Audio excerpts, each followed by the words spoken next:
We're just wrapping up as we speak now. The investigators say it appears to be an accident. They're going to interview some of the workmen who've been involved in the remodeling project. And Stephen, Carol, they will decide a little bit later what the official cause is, but at this point, nothing suspicious. They do not suspect arson. Terribly sad. Those students and teacher really care. Oh, that's obvious, Carol. Yeah. Thanks, Steve.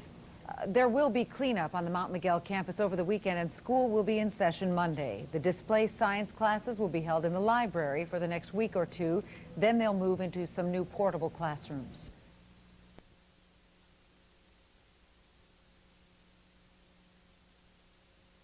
Now you're getting a first-hand lesson on recovering from fire. Our Deborah Takahara was there this morning as students at Mount Miguel High School returned to classes for the first time since Friday's fire.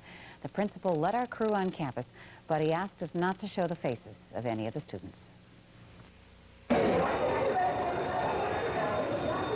Students and teachers are back to school at Mount Miguel High School, but it's not back to normal.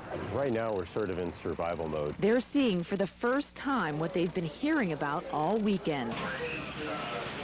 A fire early Friday morning destroyed their science building. It was home to an award-winning science department.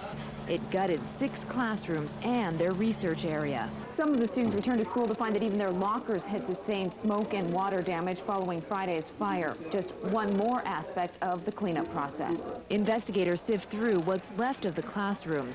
The science classes are making do in the only space left on campus, the school's cafeteria and library. In some respects, it doesn't matter how it got started. We're just as much affected no matter what, either way. Larry Nordell is the head of the science department. His students find out that not everything was lost in the fire. You'll be, I'm sure, glad to know that I was able to save a copy of your grades. And also, I was able to save a copy of Friday's test.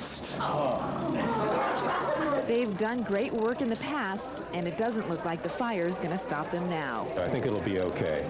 From Spring Valley, Deborah Takahara, NBC 739. Teacher Larry Nordell says he received several dozen calls at home this weekend from people offering to help and lend equipment. The science classes will be taught in the cafeteria and the library for the next few weeks until the school gets portable classrooms. Administrators say it will take at least a year to rebuild the science department.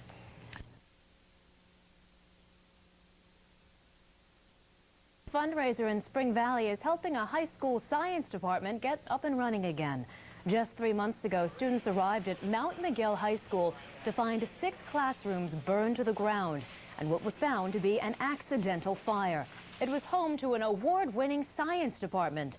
Today, the mood was much happier as students, teachers, and community members gathered for a barbecue luncheon.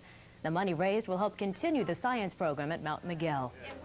Me, the other people that teach in this department, all the support people, we don't want to cheat this year's kids out of a chance to learn all the things we had hoped for way back in the beginning. And so we put in a lot of long hours to make sure that doesn't happen.